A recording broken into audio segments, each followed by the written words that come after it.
Welcome to Classic Movie Club. I'm your host, Chad Knirk, the digital editor of Film Review. We've been celebrating cinema here at Film Review since 1944. 80 years ago, on the 8th of December 1944, the very first Film Review annual was released. As we launch our own anniversary celebrations, we're excited to highlight other anniversaries happening alongside us. The Rosemary Clooney House is celebrating its 20th anniversary in 2025. And Rosemary Clooney is singing in cinemas once again this December with the 70-year celebration of White Christmas.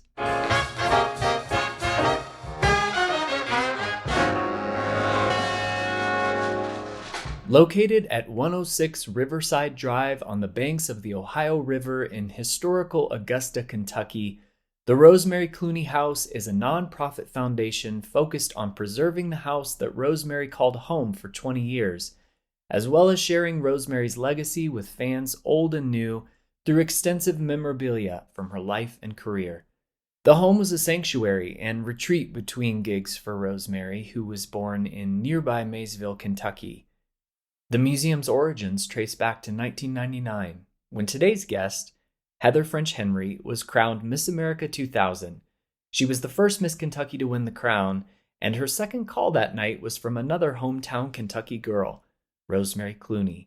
Years later, following Clooney's passing, Rosemary's children approached Heather and her husband, former Kentucky Lieutenant Governor Dr. Steve Henry, about purchasing the circa 1840 home. The Rosemary Clooney House officially opened in 2005 with the help of Paramount Studios, Rosemary's brother and sister-in-law Nick and Nina Clooney, parents of George, and countless volunteers. It's now fully a museum showcasing Clooney's costumes, including pieces and memorabilia from all of her major films. The Stars Are Singing, Here Come the Girls, and two of my personal favorites, Red Garters and White Christmas. It's the home of the largest collection of White Christmas memorabilia in the world, with costumes worn by Rosemary Clooney, Bing Crosby, Danny Kaye, Vera Ellen, Dean Jagger, Mary Wicks, and George Chakiris. In addition to the nearly 200 pieces in the White Christmas collection, the museum houses collections dedicated to Rosemary's film and music career, as well as collections devoted to Vera Ellen, including a gown from Three Little Words, and a collection highlighting Rosemary's nephew, George Clooney, with screen-worn pieces from George himself, such as the overalls he wore in Oh Brother, Where Art Thou?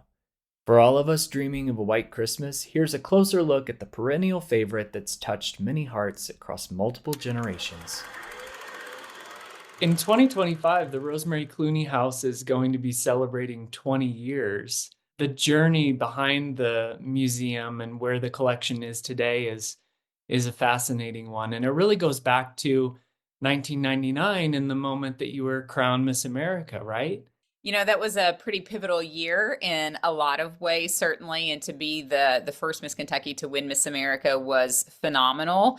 But to know that the second phone call I was going to receive after winning Miss America would be Rosemary Clooney was unthinkable, truly. So there were a lot of wonderful, just aha, divine intervention moments at that point. And when I think about my history of Miss America and what it's led to today with the multitude of projects, including the Rosemary Clooney House and that deep friendship and mentorship that she provided to me. 99 and 2000 was a pretty remarkable couple of year period.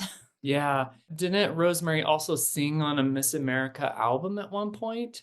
It's interesting that you bring that up because just about every Miss America gets gifted this album that has Miss America Presents, and it has Nancy Fleming, who was our Miss America that year.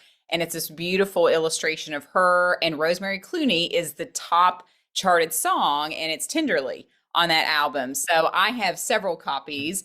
And just about every Miss America gets gifted that. And usually they're not gifted it as in association with Rosemary Clooney, but a lot of people who find this album at flea markets or grandmother's attics or whatever tend to gift them to the Rosemary Clooney House on my behalf, which is really nice. So it's really a half a degree of separation. And people also should know that Nina Clooney, Rosemary's sister-in-law, was Miss Lexington and competed at the Miss Kentucky pageant. And that's how she and Nick met. So when we think about that correlation and relationship, I too held the title of Miss Lexington for one of my prelim titles. So Rosemary had a couple of entrance points into Miss America. And so I feel like we're bringing it full circle.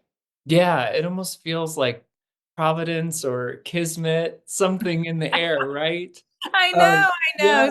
certainly. Yeah, she was a wonderful human being. And when she talked to me about, just being a small town girl being thrust into this 60,000-mile-an-hour carousel in the entertainment sort of industry, she was really concerned. She offered a lot of great advice. And she called me once a week, every week during that year. And then I got a chance to perform with she and Debbie Boone, her daughter in law, back home in Maysville at the Rosemary Clooney Jazz Festival. And I saw her several times in New York when she was singing. And she always dedicated the song Sweet Kentucky Ham to me, which is only on one of her albums called The Girl Singer. So if you've never heard that, it's about a traveling salesman and he's hunkering for some sweet Kentucky ham.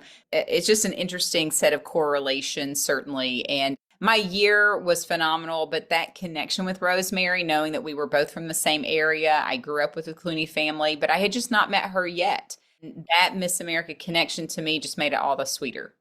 Yeah, absolutely. And Christmas in Rockefeller Center, you were on together as well. Yes, I'm so glad that you brought that up. I was just watching this year's Lighting of the Tree, and I went back and rewatched the video where I had the chance to be there to light the Rockefeller tree with Rosemary. And I love the fact that, we tossed it to her, then she tosses it back up and says, "Tell the folks back home I said Merry Christmas." It was Oh, just we had a couple really great connection points that year. And, all of my Miss America sisters have phenomenal years, but that was pretty special. that's amazing. What was that mentor relationship like? What were some of the things that she imparted to you?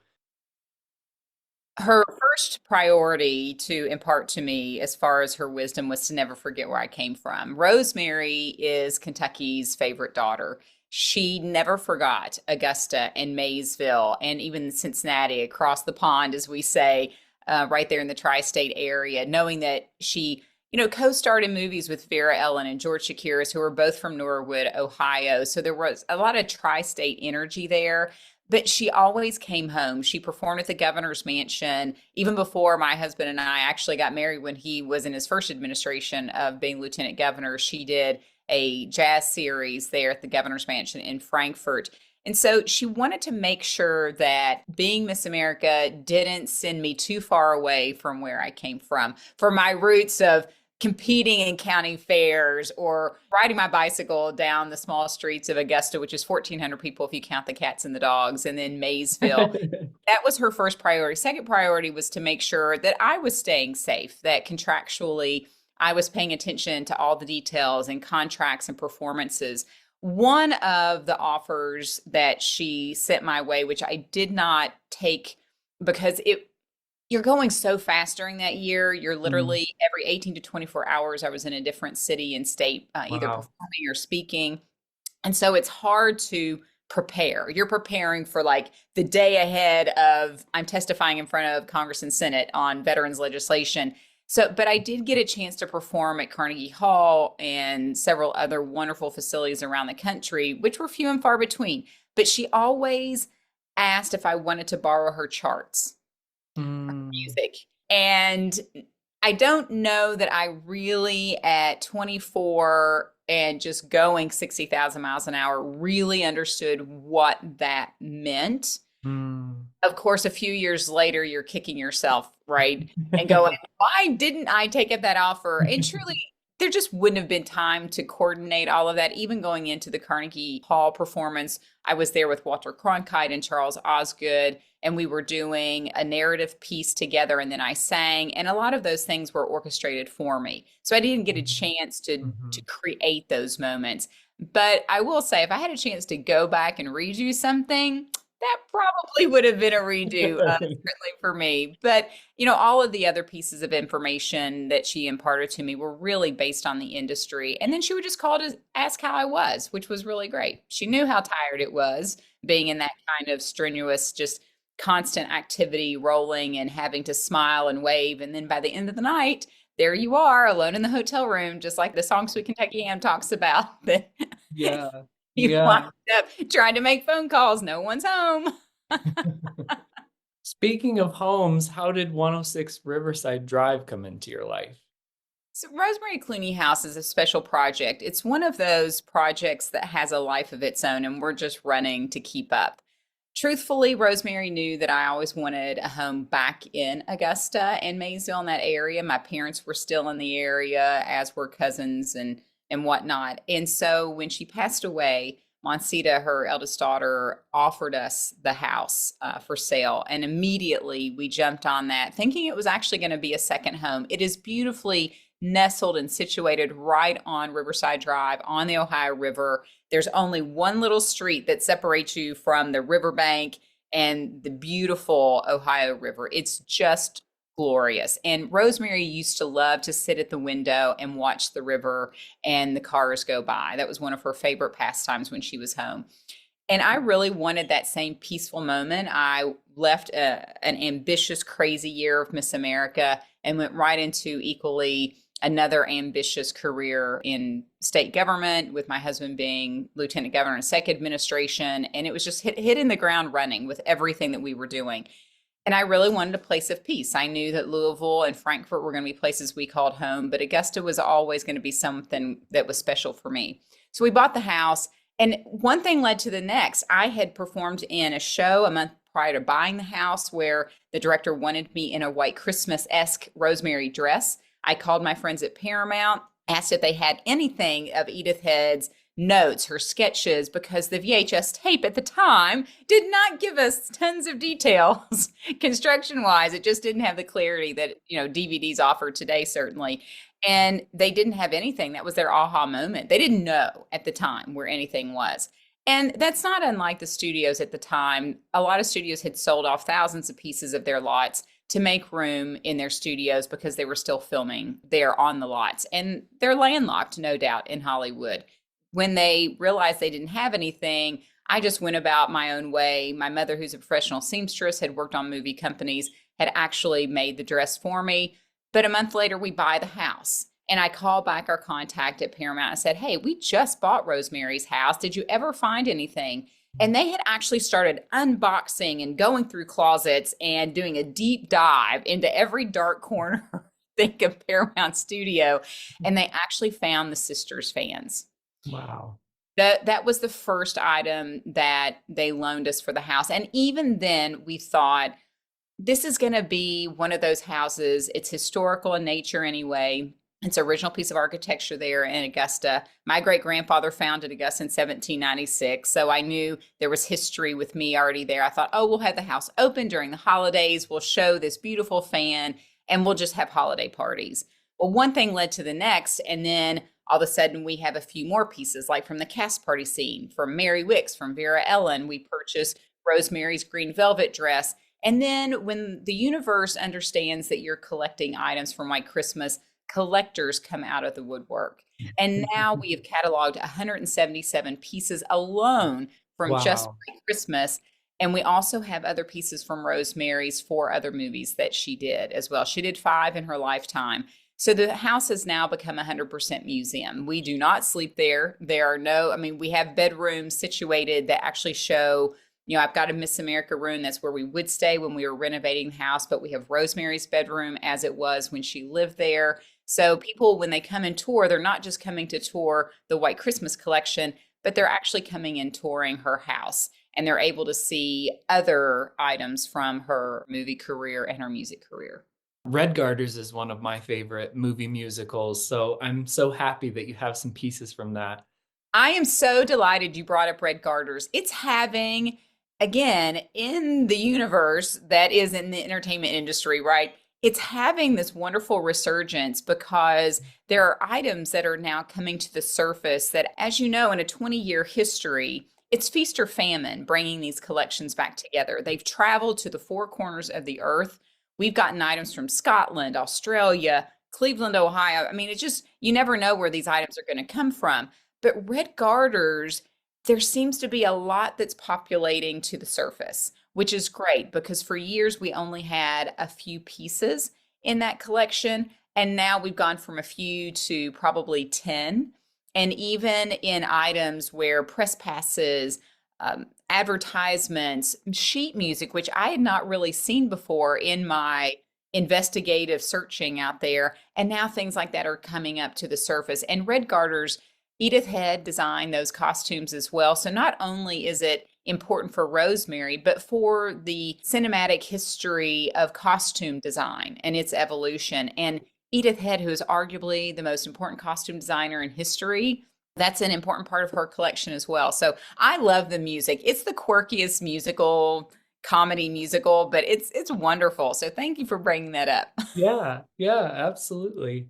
And I know in terms of the White Christmas collection, talking about things being separated, coming together, the sisters' dresses were separated for a long time, and now they're finally reunited.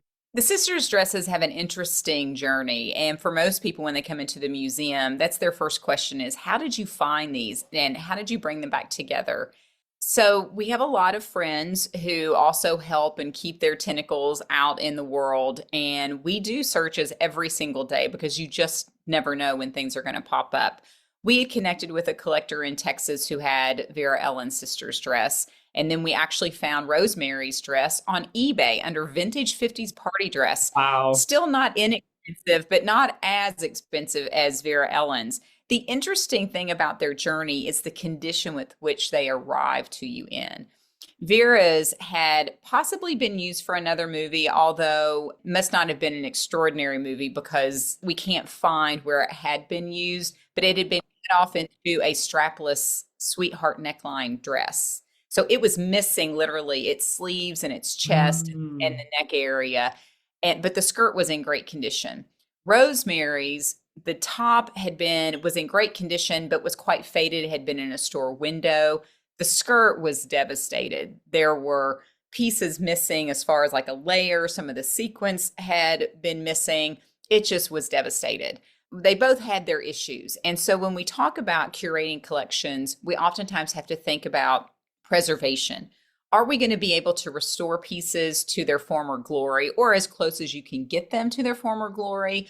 Or are you just going to preserve them in the state that they came to you in? Now, for Red Garters, we have a dress of Rosemary's that probably won't be able to be restored. It's just sort of melting. It's a natural silk, and it's just sort of melting with time. And we had to take it off of a mannequin and place it back in our archives.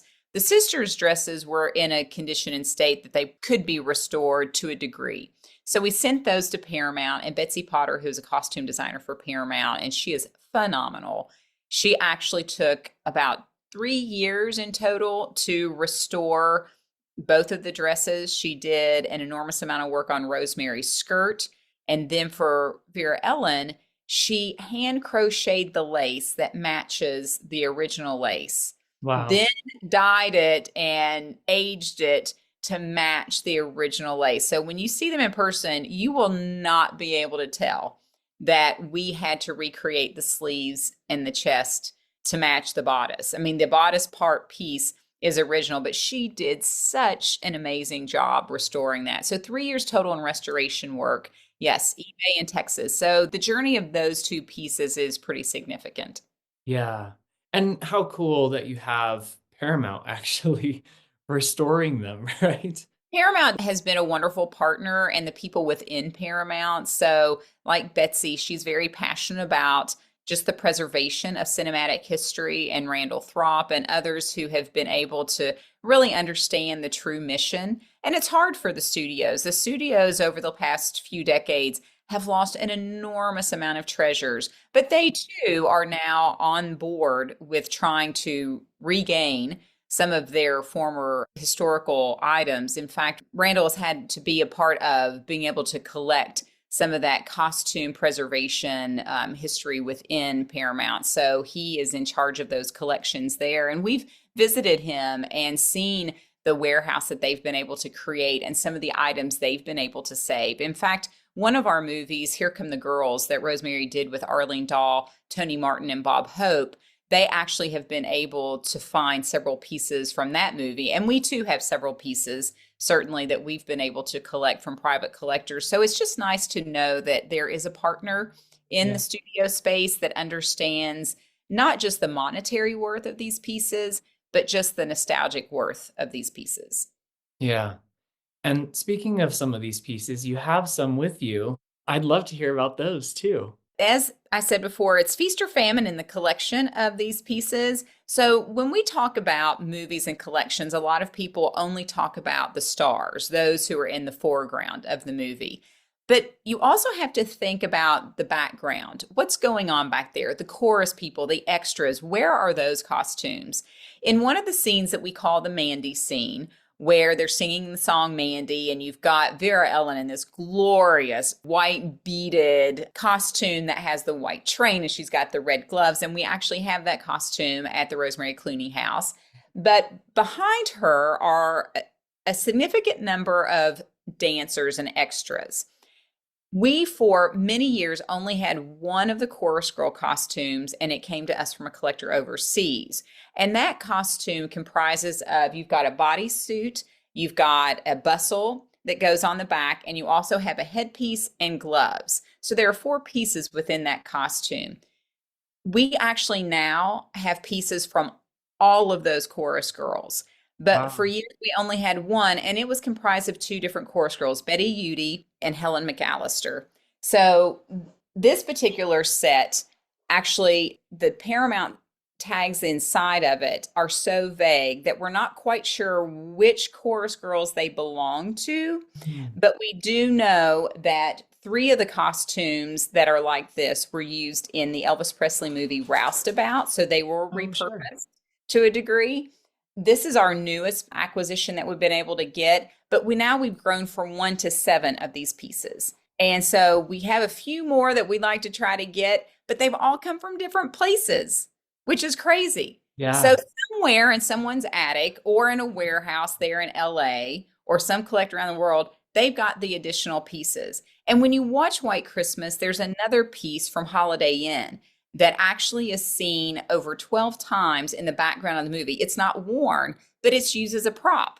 It was a costume from the Star Spangled Celebration number in the 1942 hit Holiday Inn, which White Christmas was written for. And we actually have been able to find one of those through Bonham's auction. Cool. Yeah, so there are auction houses that we kind of rotate through, Bonham's, Heritage Auctions, Julian's Auctions as well, that we continually stay on top of. And we were able to get one of those pieces. So when you're watching White Christmas this year, look in the background for these chorus girl costumes or the chorus guys. We've got some of the green tuxes that are also in this scene that George Chakiris would have worn that come from people like Dick Nort or John Brascia, who was the lead dancer. We've got his light green tux. But look in the background and look at how many dozens of costumes are just filling the space. And you have to ask yourself, where are those?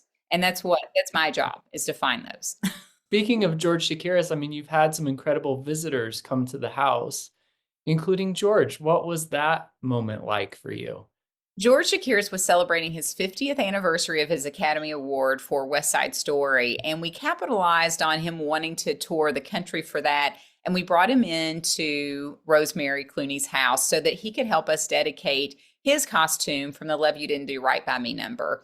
His pants and top we were able to find through the Western Costume Company, which is one of the largest suppliers, especially in old Hollywood days. But they literally have racks and racks and racks of costumes just hanging there. And there was an intern that contacted us and let us know that she thought she found something of George Chakiris's. So after a few years of wheeling and dealing, and sometimes it takes just convincing people that these costumes are going to wind up in a good space where they're going to be well taken care of. Certainly, we were able to get that costume from Western Costume Company, and so it lives at Rosemary Clooney House or with the White Christmas collection. So we convinced George, who happened to be best friends with Lee Merriweather, one of my Miss America sisters, who was the original Catwoman. They traveled together to the Rosemary Clooney House. We took them to Cincinnati, to Norwood, so he could see where he grew up. We did a special presentation with Norwood High School where he got a chance to do a Q&A with students and the public. It was lovely. And then the night ended with him being the Grand Marshal of the White Christmas Parade in Augusta, Kentucky. and with a special dinner and another Q&A with Nick Clooney. And what a special moment to be able to bring them all together again. But George is phenomenal. He's fit. He's incredibly handsome, and what a charmer. So we loved having him at the Rosemary Clooney House. That's awesome. I want to also ask, because you do have things behind the scenes that visitors might not get to see because they're being rotated out or they're not in a condition to be able to be on display. And then you also tour the collection. Well, the Rosemary Clooney House is a house museum, so it is just that. It is a little landlocked. We're not able to showcase all 177 pieces of the White Christmas collection or all the other pieces of the other costume collections as well. And so what really is great for us when we travel the White Christmas collection during the holiday season from usually November through February around the country, we travel it to larger museums who can reimagine the collection in a larger capacity. So the Greenville, South Carolina, the Upcountry History Museum has the collection for this holiday season, and they have the original horse-drawn sleigh that we were able to get from the movie, which came from Northwest out in, I think it was Washington State. And that was a story in and of itself, how we got that. And they traversed it across the country, and we met and in a parking lot of a restaurant. We had to transition it from one trailer to the next. It's not a very glamorous life in the collection of all of these items, but we're able to, through larger museums, people can see the more complete collection. So in White Christmas, there are a couple of the chorus girl costumes, like what we've talked about today, that are undergoing some restoration, and there may be one of them that may not make it out into public. So when you think about curation and you think about the preservation, you have to be really careful with the elements of the universe and the environment that they're in. We have the Columbia Inn chairs. We have 8 of them in total that we were able to get from the Robert Alton estate. And he was the choreographer for White Christmas. His son, Bob Hart, who is still alive, is a unique individual, certainly was his dad's assistant on the set. And so we were able to get a few items from that collection, including the chairs. The paint on those chairs is delicate. And where we are in Augusta, we are in a humid environment. We're right on the river. We have to run dehumidifiers 24/7 in many of the rooms of the house. It's just part of the challenge that we have. The chairs do well in that environment because of that humidity. However, when we traveled them to the Oshkosh Public Museum a few seasons ago for their holiday season, within a couple of days, we got this frantic call from their curator, and she said, "Oh my goodness, the paint is chipping off. It's just sort of falling off onto the floor." And what had happened was we moved them from a humid environment into a dry environment. So there were provisions that had to take place then. And now we know going forward, we have to ask very specific questions about the environment that the items are going to be in. We know that we always partner with professional museums. We know that they've got, lighting mechanisms in place, cool LED lighting. I mean, all of the normal things that are standards for museums. But you have to now ask, okay, what's the humidity in your environment like? Those are just parts of the checklists. And so you think about, are these going to be able to be in certain atmospheres moving forward? Or are we going to be able to show all 8 chairs? Probably not. We'll probably hold a few back and maybe only travel 2 chairs in the future. So that's probably a long thought out answer to your question, but there's a methodical explanation and thought process that has to be talked about when you talk about traveling and showcasing. I mean, these are 70 years old. Yeah. They're in great condition, but first do no harm, right? Yeah. No, it's so great to hear some of that behind the scenes, because folks coming into the museum might not necessarily understand or realize how much goes into curating, preserving, ensuring as you're touring these pieces that they're going to be taken care of and preserved, and for future generations to be able to enjoy and view. And I love that it is for future generations too. Yeah. We love the nostalgia of people who come in who may remember possibly when the movie certainly came out, but it's been passed generationally now. And what we see, especially when it travels to larger museums, we always tell them, be prepared for the emotional outpouring that you're going to see when people visit and see this collection. And at first, they're always like, oh, we know people will love it. It's Christmas time. And then we usually get a phone call or an email from the head of the museum going, I had no idea how emotional people would get when they saw the White Christmas collection. This is something that grandparents have bestowed upon, their children, their grandchildren. It's a multi-generational experience. And people have a thought process as to, I never watch White Christmas until the evening of Thanksgiving, even though it's usually streaming somewhere around the universe 24/7. Or we have a White Christmas party every year. They have a thing about this movie. And for future generations, I don't want us to lose that. I've passed it on to my daughters, and I want my daughters to pass it on to their children or their friends and family. And we're seeing this nice resurgence, right, of White Christmas as it's celebrated for its 70th anniversary. But in the future, we want to make sure that we're doing our part, ensure that that legacy lives on. Yeah, absolutely. And with Rosemary's legacy too, how has this journey and putting this whole collection together, your mentorship with Rosemary, where do you see her legacy today that's maybe different than you did when you first started? Rosemary, for me, this is a payback for just all the wonderful pieces of advice that she gave me and the wonderful friendship that we were able to build in a very short amount of time. I was devastated when she passed away because I really wanted to have more time with her. After building such a friendship, there was just so much I wanted to experience, with her, and plans that we had made to do other shows possibly together in the future. So for me, this is a way, again, like White Christmas, to make sure people don't forget not just her music and her movies, but for here in Kentucky, for all that she represented. Sometimes it's hard to be celebrated in your own hometown because people knew you growing up, and so you're just the same old Rosemary, the same old Heather, right? But around the world, Rosemary is a rock star. You think about overseas, people come to the house and they literally are in tears because Rosemary is their favorite singer, or they know her from White Christmas, and it's just that character that just lives on for them.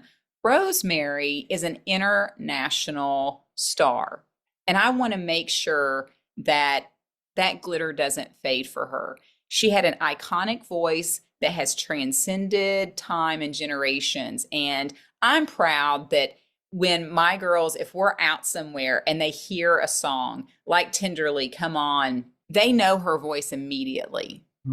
So I don't want her to be forgotten. She's too important of a human. She's too important of a Kentuckian and too important of a friend that she was to me. And that is my desires, to continue for her life and legacy to be celebrated and to be remembered. She would tell me, if she were alive, Rosemary would chastise me for spending so much time on her. She was funny that way. And even like her tombstone at her gravesite is small. She didn't like opulence. But let me just tell you, I think she would quietly really love it. That's great. You've spent your career focused on veterans issues. I want to ask about Operation Waverly and some of the things that you're doing through that to support veterans. I'm so delighted you brought up Operation Waverly. White Christmas, to me, there are three things that people celebrate White Christmas for. It's either they love the music, certainly, which is phenomenal. They love the costumes, or they recognize and love it that it's a military Christmas movie. And it is one of our only Christmas movies that is entrenched in the military. I'm dumbfounded when people, they don't realize that until I bring it up. It starts in World War II. The whole premise of the movie is to honor the sacrifice and service of General Waverly.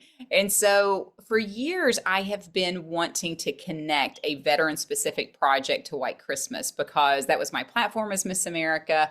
I was Commissioner of Veterans Affairs here in Kentucky. And so I always want to bring something veteran related almost into every project that I do. It's probably annoying maybe to people, but that's my thing. And I was rewatching White Christmas for the 6 millionth time. Bing Crosby, when he's on the Ed Harrison television show, says, "Let Operation Waverly commence."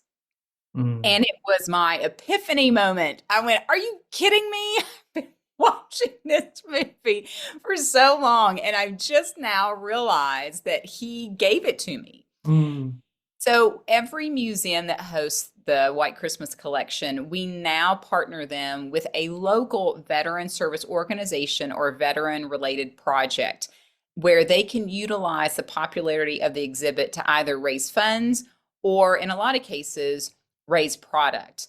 The very first year we did this was when Greenville, South Carolina, the Upcountry Museum hosted it the first time during the pandemic, which was an extraordinarily hard year, but it was wildly successful. We partnered them with a homeless veteran organization called Fellow Countrymen. And what we were able to do was through every media outlet, we were able to talk about the mission of that particular organization. It was largely unknown to people within that area that there was a homeless veteran rehabilitation project like Fellow Countrymen. So awareness was a great part of our success there. And they also had products that they needed. So we were able to set up a box right inside the door of the Upcountry Museum. And so when people came to view the collection, we encouraged them to go on the website, look at some of our highlighted products like socks, undergarments, toiletries, and bring those and drop those off.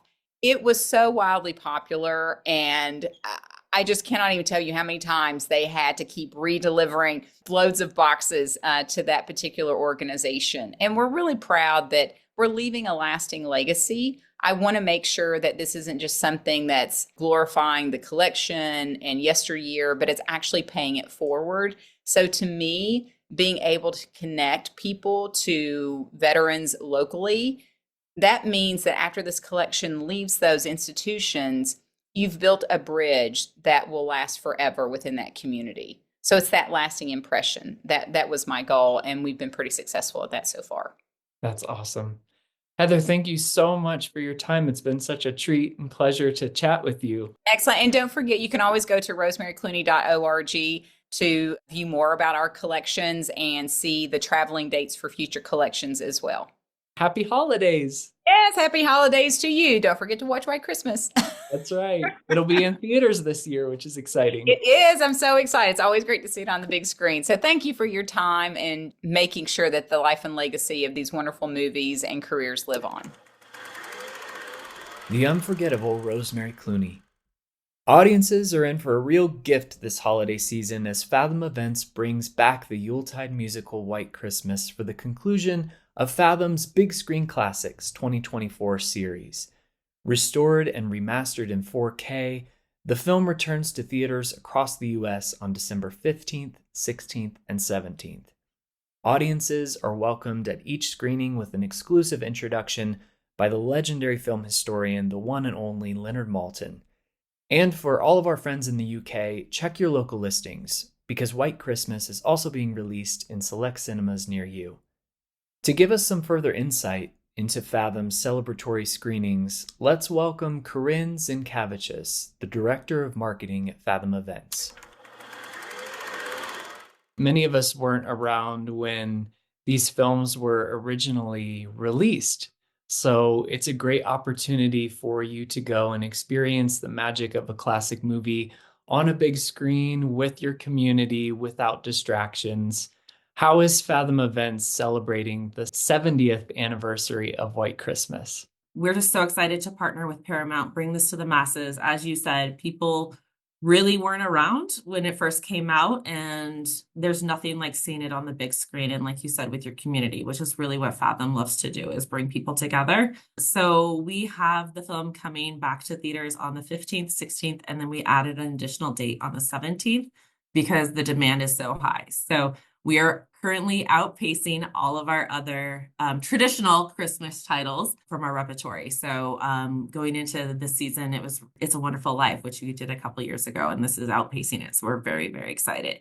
In addition to, just bringing it back to theaters nationwide, we've partnered with a lot of good people that have ties to the film. So the Bing Crosby estate, they are releasing a new White Christmas LP with V from BTS. So we're working with them, making sure that people get the word out about the screenings, that they know that the single's available. We're working with the Rosemary Clooney House. And then we're also working with the Irving Berlin Estate, which is really exciting because we're going to be hosting an exclusive Q&A with them in New York City on the 15th, the AMC Empire there. It's going to be moderated by Ted Chapin, who was the president of Rodgers and Hammerstein for so long. And then we're going to have members of the Irving Berlin family come and answer questions from the public, what it's like to have the perennial, Christmas song, have the film come back after 70 years. But people are so excited about it. And it's just been really perfect having all these different places from across the country kind of come in and partner with us to get the word out. We originally did the release in 10 years ago for the 60th anniversary, and I got to see it with my parents on the big screen, and it's generational. So, my parents are now in their 70s, and I get to see it, and I can bring my kids to it. So it's just such a communal aspect for people, and we're so lucky that we get to bring it back because I think it's just the perfect cherry on top for the holiday season. And Corinne, we also wanted to have you on because this is a bit of a teaser for a future episode where we'll be able to dive more into Fathom's Big Screen Classics and talk about that series for next year. We are heading into our third year of Fathom's Big Screen Classics. This year, we've done 12 titles, anything from The Wizard of Oz to Gone with the Wind, and then culminating with The White Christmas. So we're working on our lineup for next year. I think it's going to be exciting. We're taking kind of a new approach to it. As we look towards the new year with Fathom's Big Screen Classics, we're also really looking into new ways we can bring classic film back to audiences, whether it is more of a modern classic or 70, 80 years. So we have a lot of fun stuff up our sleeves for next year, but we're just so thankful to our partners, to our owners that we can, we're able to do this year after year. That wraps our first season of Classic Movie Club. We hope you enjoyed the journey. This season, we talked to the Academy Museum, the Cinema Museum of London. We talked about costume designer Edith Head with the Oklahoma City Museum of Art. We also discussed 2 new documentaries, chatting with writer-director John Spira on the life and deaths of Christopher Lee, and writer-producer Randy Schmidt on the Mysteries of Oz. And of course, we talked to the Rosemary Clooney House and Heather French Henry on Rosemary's legacy. If you like our show, please consider joining the club. Your support will help us return for another season and continue the legacy of film review. We hope to continue producing a new episode each month. And speaking of film review's legacy, as I said at the beginning of the show, this month marked our 80th anniversary. And as our anniversary year kicks off, we're excited to announce our upcoming book, Film Review Legends, which compiles over 80 articles written by and about the legends of the silver screen. Alongside these pieces, you'll find new articles exclusive to this collection from family, friends, collaborators, and contemporaries of the legends themselves. Don't forget to subscribe, like, review, and share the Classic Movie Club podcast with all your film friends. My thanks again to Heather French Henry and Fathom Events. You can learn more about the Rosemary Clooney House and Fathom Events in our show notes. You'll also find a link to join our occasional newsletter, Looking Forward. Be sure to sign up to be the first to learn about our upcoming book and other exciting anniversary year plans. We invite you back next season for more adventures, but until then, happy holidays, and here's looking at you, kid.